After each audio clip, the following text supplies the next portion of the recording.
언젠가 그 뉴스에 보니까 우리나라가 참 좋은 게 이 범죄율이 낮아가지고 굉장히 그 안전한 국가에 해당된다는 겁니다. 이건 뭐 그 100% 동의가 되는 게 제가 그 TV로 미국이나 유럽 같은 데를 보면은 어떤 도시 같은 경우에는 그 해가 딱 떨어졌다 그러면 뭐 문 밖을 못 나갈 정도로 치안이 심각한데 그에 비해서 우리나라는 뭐 밤 11시, 12시에도 막 거리를 활보할 수 있지 않습니까? 그런 면에서 우리나라가 굉장히 안전한 국가라는 게 사실입니다. 근데 특이한 게 뭐냐면 이렇게 전체적으로 보면 안전한 국가가 맞는데 유독 우리나라에 이 폭력 범죄가 그렇게 많이 일어난다는 거예요. 폭력 범죄가. 그럼 왜 우리나라에 유독 이 폭력 범죄가 많은가 보니까요. 제가 그 서울대 행복연구센터에서 발견한 이 한국사회와 울분, 한국사회와 울분에 대한 그 논문에 보니까 제가 깜짝 놀랐습니다. 우리 사회에 이 분노가 얼마나 만연해 있는지 이게 어느 정도로 심각한 상태인가 하면요. 한국 사람 100명 중에 무려 15명이 일상생활에 지장을 줄 정도의 그 중증 울분 상태이고 이게 독일의 그 6배에 달하는 수치라는 겁니다. 그리고 이 수치가요. 지금 그렇게 고정되어 있지 않고 점점점 더 이 울분이 확산되고 있는 그런 상황이라는 거예요. 여러분 그런데 이게 왜 문제인가 하면은요. 이 울분과 분노는 언젠가는 터지게 되어 있는데 이게 바깥으로 터지면은 폭력, 방화, 또 강력범죄 이런 식으로 나타나고요. 마음이 여리고 착하고 소심한 분들은 이걸 바깥으로 못 터뜨리니까 안으로 이게 터지면은 우울증이 오고 공황장애가 오고 심지어는 자살이라는 극단적인 선택으로 흐르게 된다는 겁니다. 이런 우리나라 상태에 대해서 고려대 허태균 교수라는 분이 진단하는 글을 읽었는데요. 내용이 이렇습니다. 한 국가의 운명을 사람의 일생에 비유하자면 한국 사회는 지금 격한 사춘기를 보내는 중이다. 계층이나 세대 간의 반목, 헬조선 논란, 사회 전반에 만연한 분노 등 지금의 혼란과 갈등을 어떻게 넘기느냐가 앞으로 청장년이 될 한국 사회의 미래가 달려있다고 할 수 있다. 여러분도 아시지만 그 집에 사춘기를 좀 심하게 하는 애가 하나 있으면은 뭐 온 집안이 막 쑥대밭이 되지 않습니까? 근데 지금 한국 사회 전체가 극심한 사춘기를 앓고 있는 상태이다. 이 사춘기를 어떻게 보내느냐가 그 사람의 남은 생에 굉장히 큰 영향을 미치는데요. 이렇게 울분과 분노가 많은 이 현실을 어떻게 잘 지혜롭게 넘기느냐가 우리나라 장래에 굉장히 영향을 미친다는 그 교수님의 주장이 그 청소년 사역을 오래 한 저한테는 너무나 동의가 되는 겁니다. 제가 오늘 본문 말씀을 왜 의미를 두고 읽는가 하면요. 이게 바로 지금 딱 그런 상황이거든요. 오늘 본문 역대하 30장 바로 앞 28장 9절에 이런 내용이 나옵니다. 그곳에 여호와의 선지자가 있는데 이름은 오데시라. 그가 사마리아로 돌아오는 군대를 영접하고 그들에게 이르되 너희 조상의 하나님 여호와께서 유다에게 진노하셨으므로 너희 손에 넘기셨거늘 너희의 노기가 충전하여 살육하고 이 대목을 그 세번역으로 보니까 이렇게 번역합니다. 당신들의 살기가 등등하여 그들을 살육하고 이게 지금 무슨 배경인가 하면요.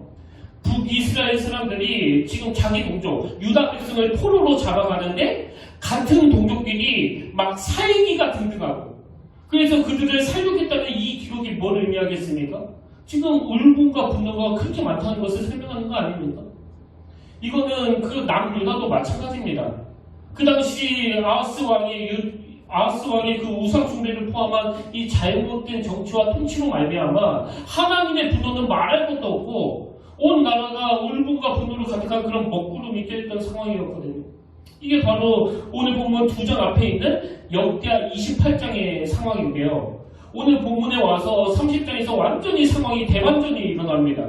이렇게 울분과 분노가 가득하던 그 사회 분위기가 너무나 기쁨과 감사가 충만한 그런 사회로 대반전이 일어나는데요. 그게 오늘 본문 역대하 30장 21절 22절 내용입니다. 예루살렘에 모인 이스라엘 자손이 크게 즐거워하며 7일 동안 무교절을 지켰고 레위 사람들과 제사장들은 날마다 여호와를 칭송하며 큰 소리나는 악기를 올려 여호와를 찬양하였으며 히스기야는 여호와를 섬기는 일에 능숙한 모든 레위 사람들을 위로하였더라. 이와 같이 절기 7일 동안에 무리가 먹으며 화목제를 드리고 그의 조상들의 하나님 여호와께 감사하였더라.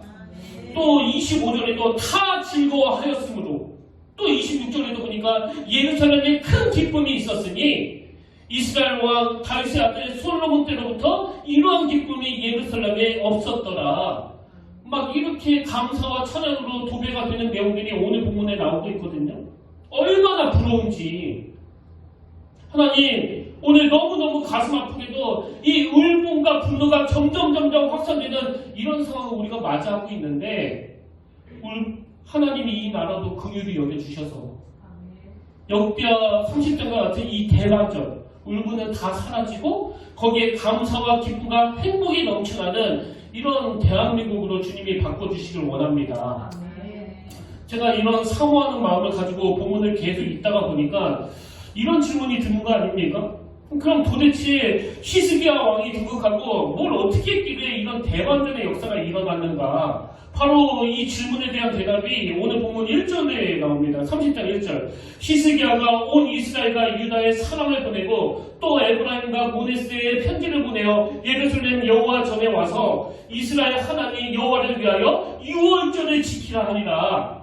여러분, 이 히스기야 왕의 이 한마디가 모든 변화를 이끌어내는 단초를 제공했다는 겁니다. 유월절을 지키라 하니라. 이스라엘 백성들에게 이 유월절의 의미가 뭡니까?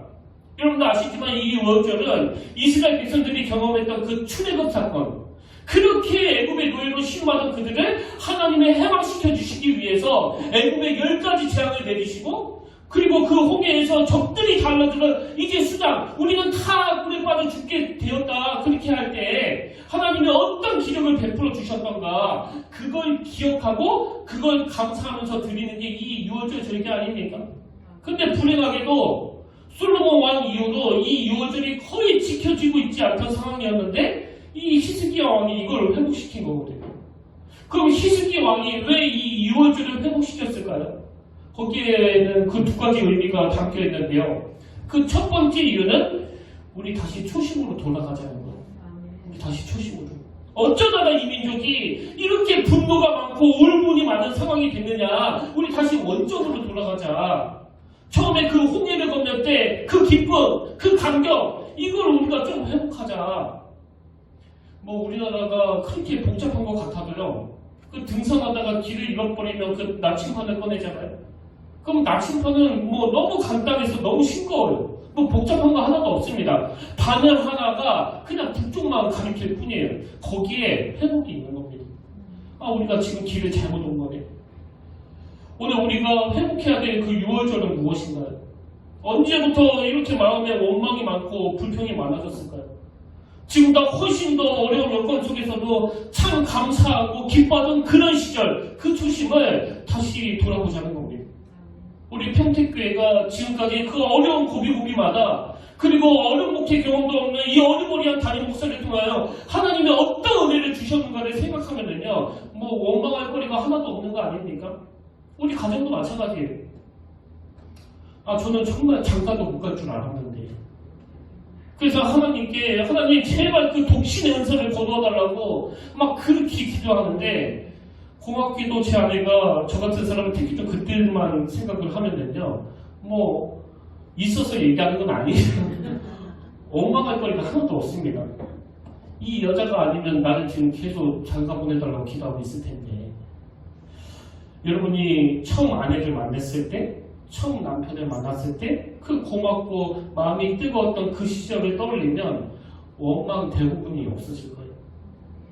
그래서 초심으로 돌아가자는 거예요. 그런가 하면 히스기야 왕이 유월절 절기를 회복시킨 그 두 번째 이유가 뭐냐면은, 그건 바로 하나님 은혜에 대한 감사를 회복하자는 거예요. 주신 은혜를 기억하고 감사를 표현하는 그게 그 유월절 절기 아닙니까? 우리도 마찬가지예요. 자꾸 그 하나님의 은혜를 표현해야 돼요. 그래서 감사가 먼저 느껴야 돼요. 아, 내가 정말 하나님의 은혜를 많이 받고 있구나. 그리고 그것으로 그치지 아니하고 말씀은 쏘을사, 활만 담기고 있는 게 아니에요. 쏘는 거예요. 표현하는 겁니다. 감사는 표현하는 거예요. 이게 6월절의 정신이에요. 그래서 여러분, 하나님이 우리 민족이 어려울 때 어떤 은혜로 우리를 구원해 주셨던가 그 감사의 마음을 표현하는 그게 6월절이라고 한다면 지금 너무너무 상처가 많고 또 아픔이 많고 울분이 많은 이 시대에 우리가 할 일은 그 하나님의 은혜로 말미암아 이렇게 감사가 회복된 우리가 이것을 자꾸 역으로 흘러보내는 거예요.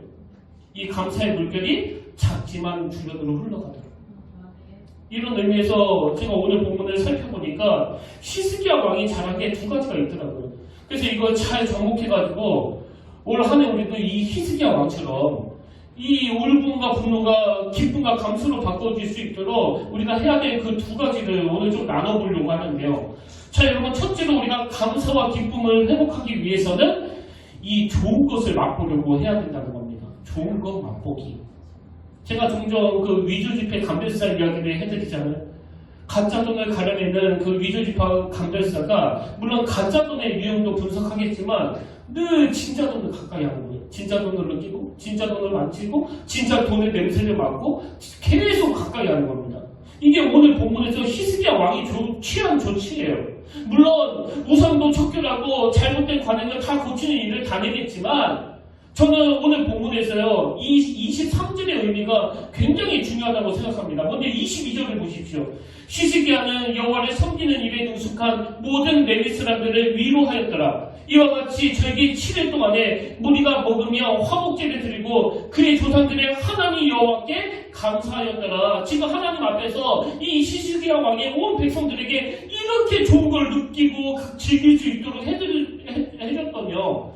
바로 그 다음 23절 한번 보십시오. 온 회중이 다시 7일을 지키기로 결의하고 온 회중이 다시 7일을 지키기로 결의하고 이에 또 7일을 즐겁게 지켰더라. 이게 굉장히 중요한 포인트예요. 그렇게 울분과 분노가 많던 그 백성들에게 좋은 걸 맛보게 해줬더니 자발적으로 우리 일주일 더 하자는 거예요. 꼭 이런 거예요.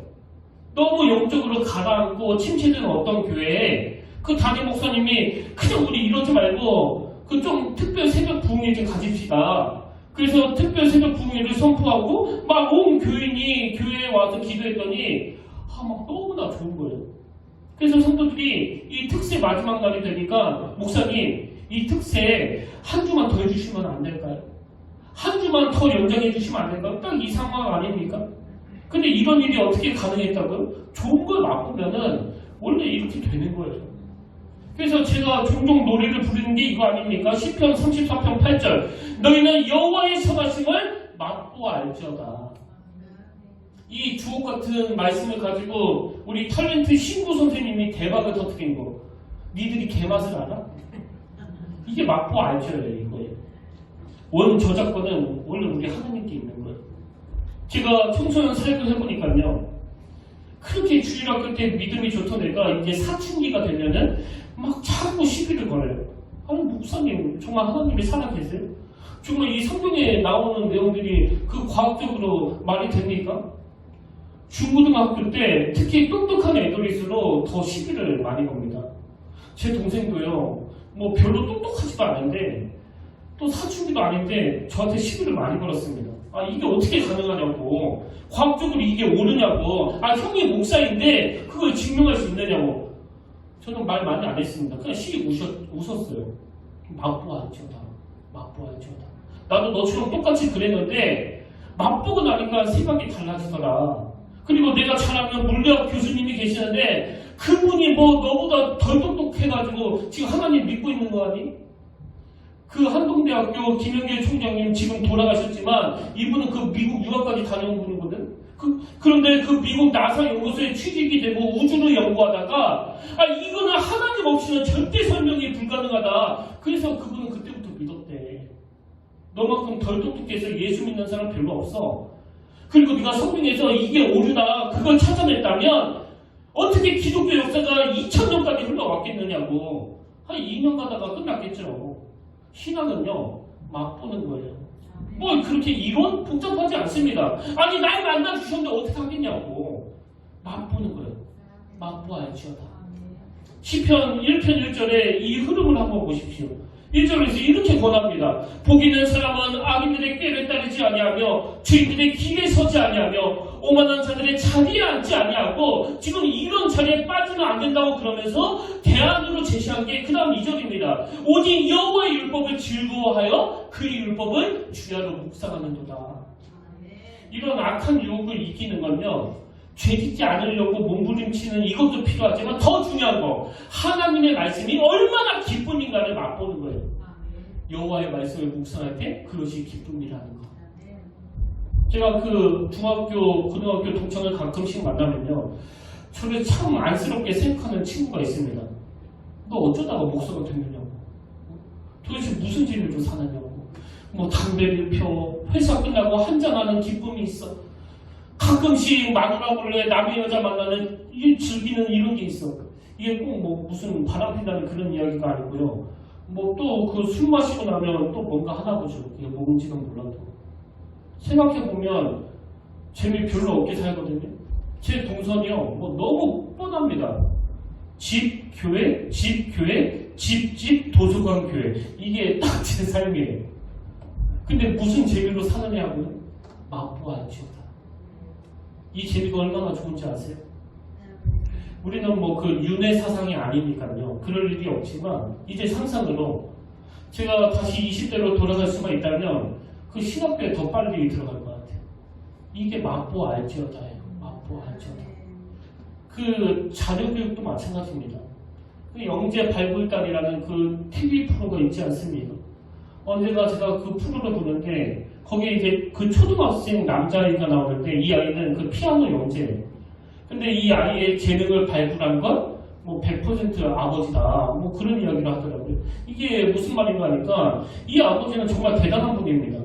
어릴 때부터 좀 더 자유분방한 그 외국에서 공부시켜야 된다, 그렇게 결단하고 아내와 어린애들 외국으로 유학 보내고 혼자 남아 돈 벌어가지고 그 계속 뒷바라지를 해주는 거예요. 뭐 아버지가 자식을 위해서 이렇게까지 하는 애가 뭐 우리나라밖에 없다고 하더라고요. 이렇게 세계에 유례가 없을 정도로 그 자식 사랑이 유별난데, 제가 그 프로를 보면서 굉장히 인상 깊었던 게 뭐냐면은, 이 아이 아빠는요, 아이에게 좋은 것을 맛보게 하려고, 좋은 것을 경험하게 하려고 얼마나 애를 쓰는가 하면은, 한 번은요, 꼬맹이 때예요.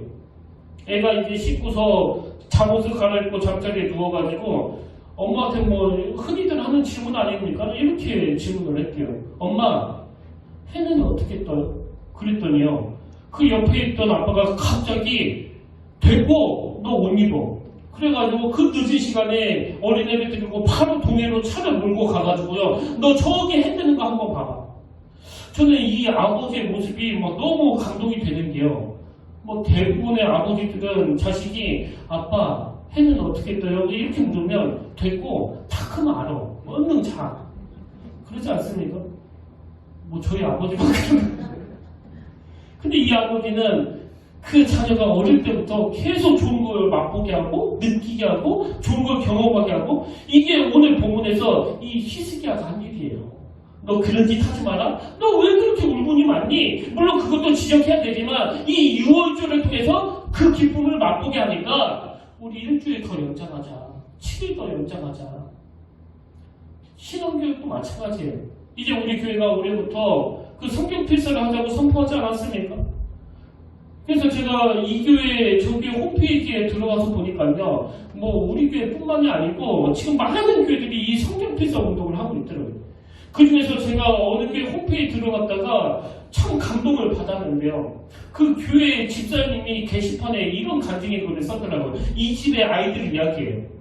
6살짜리, 7살짜리 아이가 저희가 필사하는 모습을 보고 자기도 따라서 보고 싶다 하여 느린 속도지만 천천히 써내려가는 아이의 모습을 보며 감사와 은혜를 더 많이 받고 있습니다.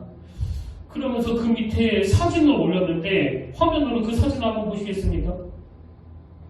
여자아이는 7살짜리예요. 그리고 남자아이는 6살입니다. 그 다음 사진도 보세요. 7살이면 뭐 학교도 들어가기 전 아닙니까?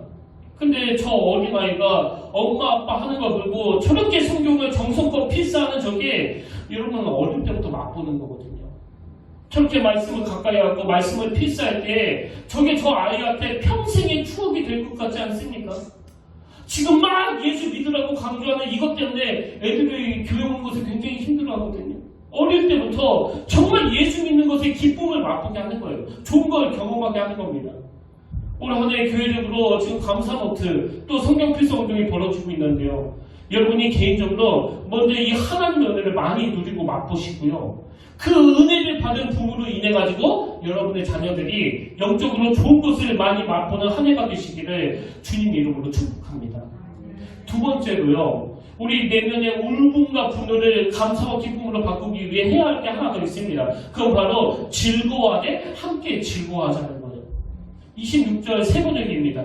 다윗왕의 아들 솔로몬이 날 때부터 이제까지 이런 일이 없었으므로 예루살렘 장안이 온통 기쁨으로 가득 찼다. 근데 이 26절을 좀 더 구체적으로 설명한 게 그 앞에 25절입니다. 유다 온 회중과 제사장들과 레위 사람들과 이스라엘에서 온 모든 회중과 이스라엘 땅에서 온 외국인 나그네와 유다에 사는 외국인 나그네가 다 함께 즐거워하였다. 이게 참 놀라운 거 아닙니까? 그 남유다 백성만 이 기쁨만 누리는 게 아니고요. 분단된 이스라엘 백성들 사람들도 다 와가지고 그 즐거움을 느끼고 심지어 이스라엘 땅에서 온 그 외국인 나그네 또 원래 남유다에 살던 외국인 나그네까지 지금 다 함께 와서 즐거워하고 있는 거예요. 이게 어떻게 가능했을까요? 아까 1절에 말씀드렸잖아요. 히스기야 왕이 그 북이스라엘 사람들을 다 초청했다고. 이 정신이 뭘 의미합니까? 우리가 종종 구호처럼 외치는 로마서 12장 15절 즐거워하는 자들과 함께 즐거워하고 우는 자들과 함께 울라. 오늘 우리가 이 히스기야에게서 배워야 되는 거. 이 기쁨을 나만 누리는 게 아니라 먼저 내가 누리고 확산해야 돼요. 흘러보내야 돼요. 저는 이게 울분과 이 분노가 확산되는 이 시대에 우리 모든 크리스찬에게 맡겨진 사명이라고 생각합니다. 이를 악물고 이 울분을 내 손에서 끊어버려야 돼요. 반응하지 않으려고 몸부림쳐야 되는 게 이게 딱 여기 있는 거 아닙니까? 그리고 이 울분을 차단하고 기쁨과 감사를 확산하고 이 흘러보내는 역할이 저와 여러분에게 있는 줄로 믿습니다. 여러분 이게 왜 우리에게 축복이 되는가 하면요. 그 하버드 리포트라고 이제 하버드 대학교를 졸업한 사람들이 매년 어떻게 지내는지를 그 수십 년간 추적조사하면서 그 리포트를 쭉 작성을 했는데 노년에 이 정도면 잘 산 것 같다. 이 정도면 행복하다. 이런 반응을 한 사람들에게서 공통점이 하나 있더라는 거예요. 그럼 어떤 공통점을 가진 사람들이 노년에 이 정도면 행복하다. 이 정도면 행복하게 산 것 같다. 내가 잘 산 것 같다. 이렇게 말할 수 있느냐 보니까요. 공통점이 이겁니다. 중년 무렵부터 풍성한 인간관계를 맺는 사람들, 이웃과 소통이 잘 되는 사람들, 이런 사람들이 노년에 행복한 삶을 살아가더라. 이게 뭐 20대 때, 30대 때 이런 말이 이렇게 하나도 귀에 안 들어오겠지만요. 이제 중년으로 들어가시는 분들, 이제는 돈돈 하는 것 좀 줄이시고요. 이 관계 맺는 데에 모든 걸 투자하셔야 돼요. 왜? 이게 노년을 불행하지 않게 만드는, 외롭지 않게 만드는 재료라고 하잖아요. 돈도 막 입에가지고 쌓아놓고 뭐 그것도 좋은지 안 좋은지 모르지만요. 하버드 졸업생들에 의하면 그보다 더 중요한 건 관계를 잘 맺는 거. 사람이 내게 좀 다가올 수 있도록 하는 거. 이런 면에서 그 울분과 분노가 많은 사람은 고립될 수밖에 없는 거 아닙니까? 저 사람 만나고 나면은 막 늘 머리가 아프고 짜증이 나고 막 화가 나고 그러면요 그 사람한테 절대 가까이 안 갑니다. 저도 목회하다가 보면 꽤 답답할 때가 있거든요.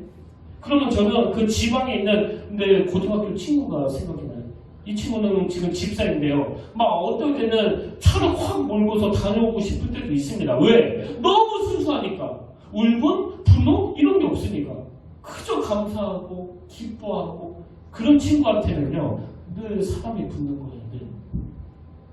여러분 그렇기 때문에 지금 히스기야 왕이 이 기쁨의 잔치에 자기들만 아니라 그 북이스라엘 사람들 심지어 나그네들까지 불러서 함께 기뻐하는 이런 모습을 보면서 우리가 뭘 회복해야 되느냐, 그 연약한 이웃에 대한 공감 능력을 회복해야 됩니다.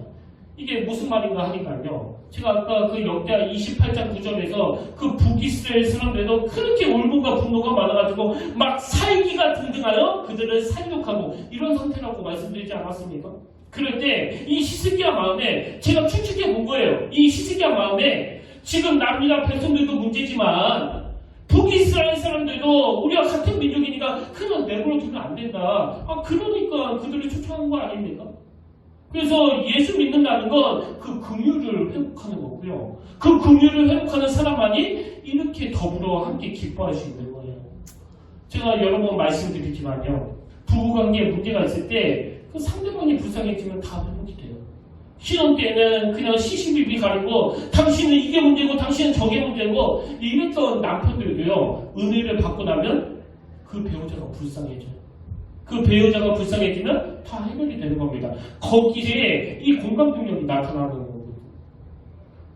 그리고 여기서 더 중요한 게 뭐냐? 이 공감 능력은 영적으로 충만할 때 생긴다는 사실이에요. 예를 들어볼까요? 사도행전 3장에 보면 그 성전 미문에서 구걸하는 그 장애인 거지가 나오지 않습니까?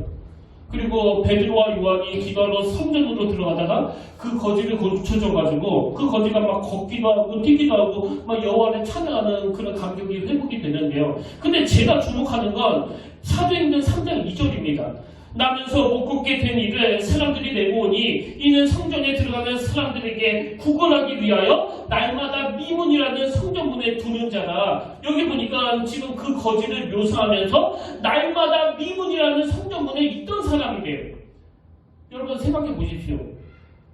베드로와 요한은 유대인 아닙니까? 그 성전에 수십 번 아니요 수백 번도 더 지나다녔을 거예요. 뭐 그날 이 성전으로 처음 갔겠습니까? 오래 정도 더 계속 지나다녔을걸요. 그리고 그 거지는 갈 때마다 거기 있었다고 하잖아요. 그런데 그렇게 늘 다니면서도 뭐 거지한테 눈길을 안 주던 이 베드로와 요한이 어떻게 그에게 다가가 그를 고쳐주는 그런 일을 생각했을까? 그건 바로 사도행전 3장에서 이런 일이 일어나기 직전 이 사도행전 2장에서 성령의 강력한 역사가 일어났기 때문이거든요.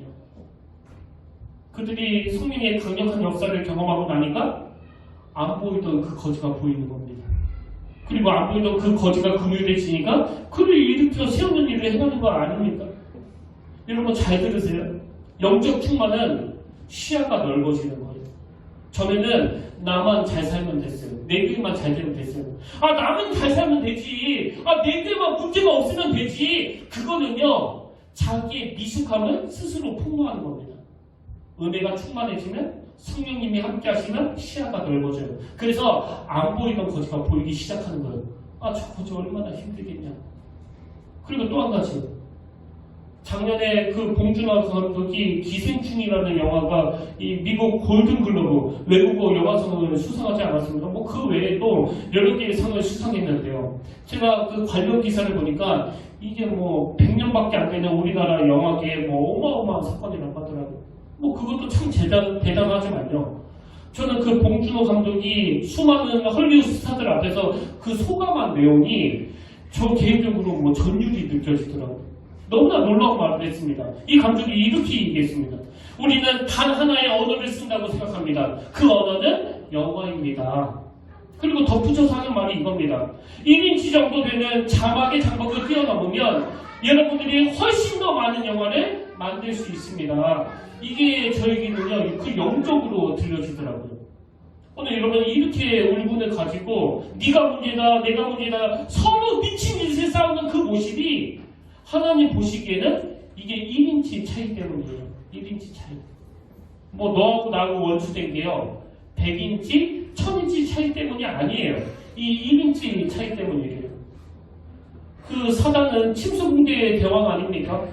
너하고 나 사이를 회복할 수 없는 원수로 만들어버리는 이 1인치를 그 확대경으로 보여줘서 그런 거거든요. 그래서 우리가요, 정신 바짝 차려야 됩니다. 모든 차이는 1인치예요, 1인치. 여러분, 이 1인치 차이는요, 충분히 극복할 수 있습니다. 이게 어떻게 가능하느냐?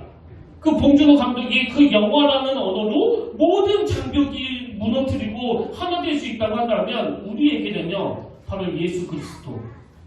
그분 하나로 모든 장벽을 허물 수 있는 거거든요. 똑같은 이치 아닙니까?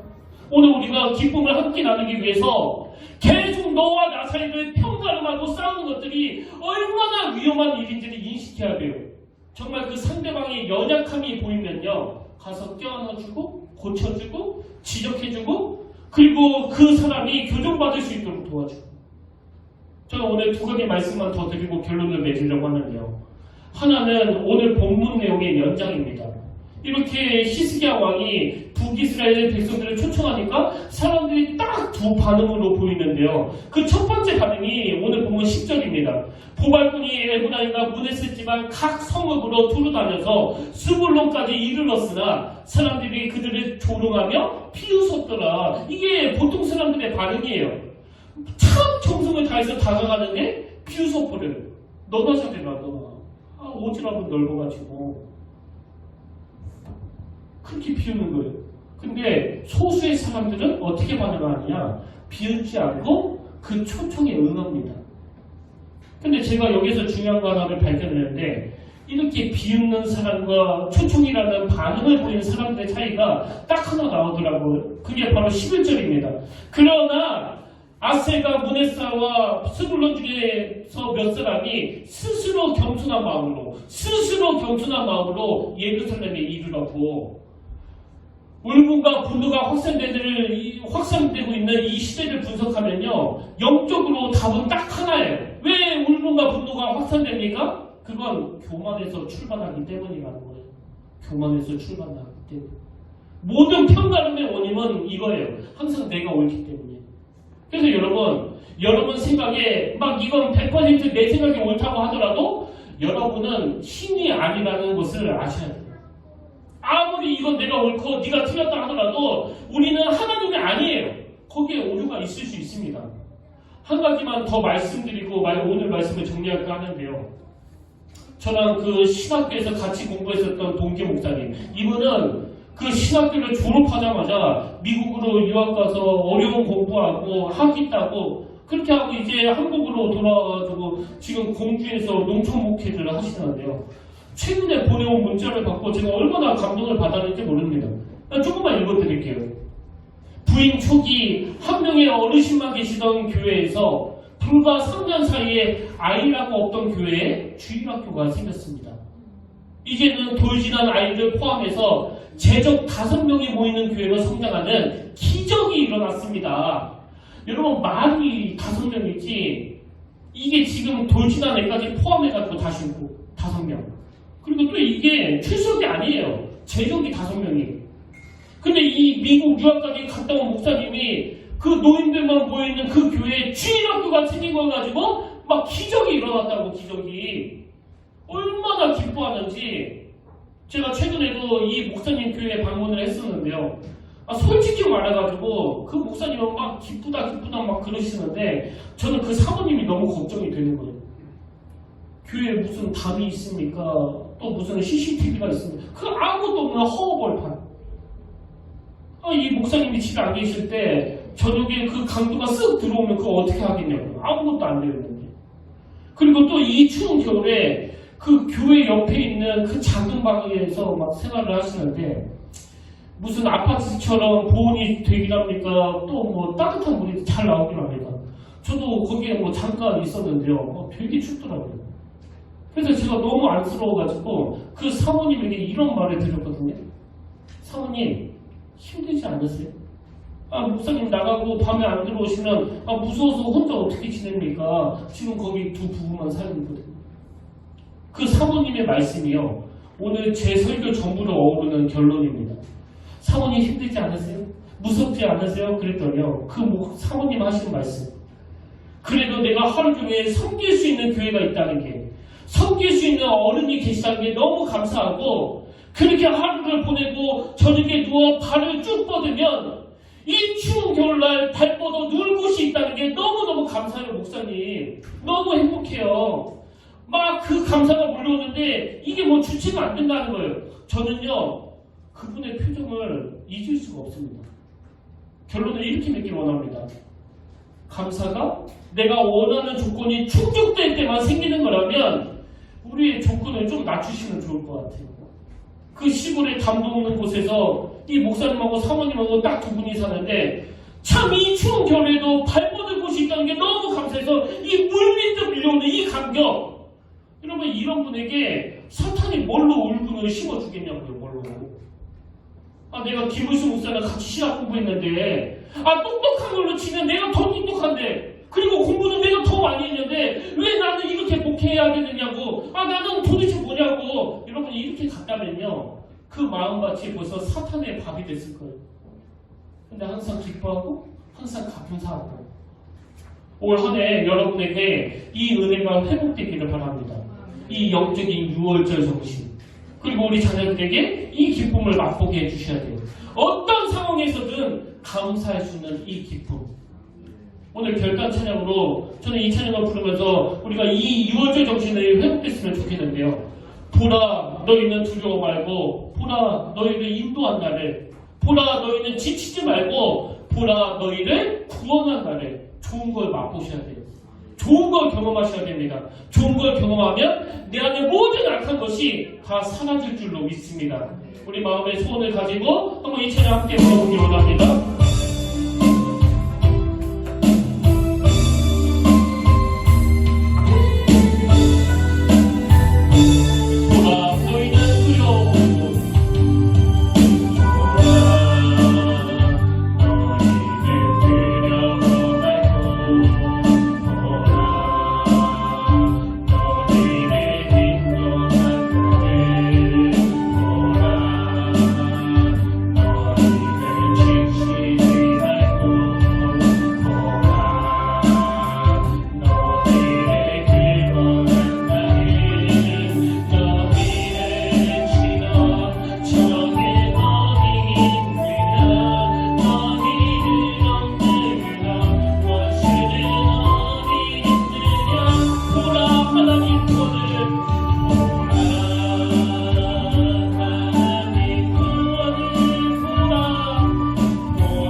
너나 없이 울분과 분노가 확산되고 있는 이 가슴 아픈 시대에 오늘도 다시 한번 오직 대안은 예수 그리스도에게 있다는 것, 오직 대안은 십자가에 있다는 사실을 기억하고 이 시간 하나님 은혜에 감사하며 감격하는 그 6월절 정신이 회복되기를 원합니다. 악한 죄악의 노예로 살아가는 우리를 구원해 주신 하나님, 그 홍해를 건너가게 하신 그 하나님, 아버지, 봄이라고도 없고 희망이라는 것도 없이 살아가는 우리가 감히 가나안을 목표로 달려갈 수 있도록, 가나안을 꿈꾸며 달려갈 수 있도록 은혜 주신 그 하나님을 오늘 우리가 찬양하길 원합니다. 하나님, 이 울분과 분노가 확산되는 이 시대에 너무나 주님께 감사하는 우리의 그 기쁨의 감사가 이 교회로부터, 우리로부터 흘러나가 치유하고 싸매고 회복을 가져다주는 능력이 되게 하여 주시옵소서. 그런가 하면 하나님 아버지, 다 갖추어서 감사하는 것이 아니라 그 냉기가 흐르는 냉방에 놓으면서도 이 겨울에 발뻗어 누울 곳이 있어 그 감사가 물밀듯 밀려온다는 그 간증 앞에 자꾸 초라해지는 종의 마음을 주님께서 아실 줄로 믿습니다. 아버지, 지금 이 자리에 이미 많은 것을 누리고 있지만 원망하고 불평하는 자리에 빠진 성도가 있다면 배우자를 주신 하나님, 이 아들을, 이 딸을 주신 하나님, 이렇게 좋은 부모를 허락하신 하나님, 주신 것을 바라보면서 그저 감사하고 감격하며 우리 심령에 풍성한 감사의 마음이 내 안에 노래가 되는 그런 믿음의 성도님들 다 되게 하여 주시옵소서. 그렇게 인도하여 주시기 믿사오며 감사드리옵고 예수님 이름으로 간절히 기도드립니다. 아멘. 이제 우리 다 자리에서 일어나셔서 화성 찬양으로 물이 바다 덮음같이 이 찬양 함께 부르실 텐데요. 하나님, 이 물이 바다 덮음같이 이 교회에 감사와 기쁨이 가득하길 원합니다. 우리 소원하면서, 우리 결단하면서 함께 찬양합니다. 세상 모든 민족이, 세상 모든 민족이, 세상 모든 민족이 그 법을 얻기까지 쉬지 않으시는 하나님, 주의 심장 가지고 우리 이제 일어나 주 나에게 하소서. 세상 모든 육체가, 세상 모든 육체가 주의 영광 보도록 은혜 부르시는 하나님, 주의 성만 알며 세상을 치유하며 주 섬기게. 우리 함께 선포합니다. 물이 바다 덮음같이, 물이 바다 덮음같이 여호와의 영광을 인정하는 것이 온 세상 가득하리. 물이 바다 덮음같이, 물이 바다 덮음같이, 물이 바다 덮음같이, 물이 바다 덮음같이 보리라 그날에, 보리라 그날에 주의 영광 가득한 세상 우리는 그렇게 되니 온 세상 가득한 승리의 함성. 물이 바다 덮음같이 여호와의 영광을 인정하는 것이 온 세상 가득하리라. 물이 바다 덮음같이, 물이 바다 덮음같이, 물이 바다 덮음같이. 아멘. 주는 나의 하나님이시라 내가 주께 감사하리이다. 주는 나의 하나님이시라 내가 주를 높이리이다. 하나님, 울분과 분노가 많은 이 시대를 우리가 살아가는데 이 울분과 분노를 뛰어넘는 그 기쁨과 감사가 물이 바다 덮음같이, 물이 바다 덮음같이 우리 삶에, 이 교회에 넘쳐 흐르도록 인도하여 주시옵소서. 이제는 우리 주 예수 그리스도의 은혜와 하나님 아버지의 탐없는 사랑과 성령님의 감동, 감화, 위로, 교통, 충만하심의 역사가 이번 한 주간도 내게 능력을 주시는 그 하나님을 경험하고 맛보면서 나아가기를 기대하고 갈망하며 또 예배드리는 모든 주의 자녀들 머리 위에 지금부터 영원토록 함께 하시기를 간절히 축원하옵나이다.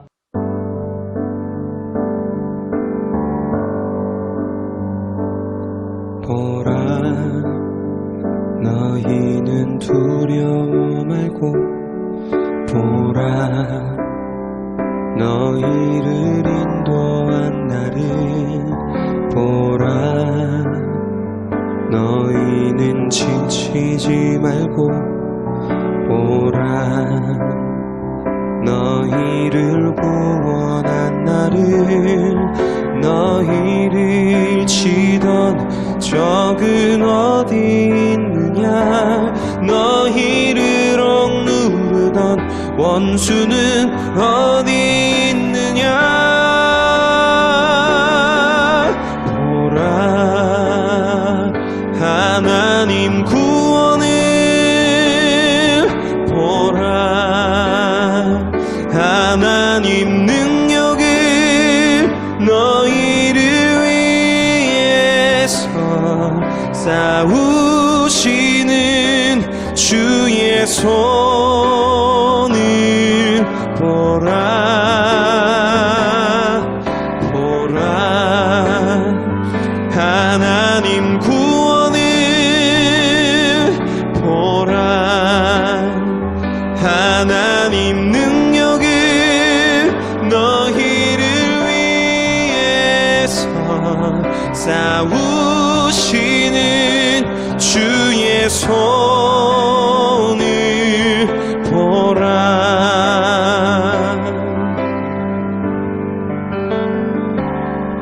보라, 너희는 두려워 말고 보라, 너희를 인도한 나를 보라, 너희는 지치지 말고 보라, 너희를 구원한 나를, 너희를 치던 적은 어디 있느냐, 너희를 억누르던 원수는 어디 있느냐. 보라, 하나님 구원을 보라, 하나님 능력을 너희를 위해서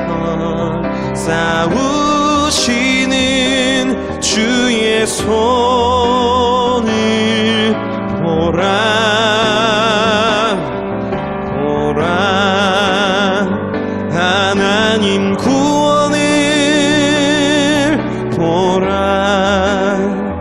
하나님 능력을 너희를 위해서 싸우시는 주의 손을 보라, 보라, 하나님 구원을 보라, 하나님 능력을 너희를 위해서 싸우시는 주의 손을 보라, 보라, 하나님 구원을 보라, 하나님 능력을 너희를 위해서 싸우시는 주의 손을 보라, 너희를 위해서 싸우시는 주의 손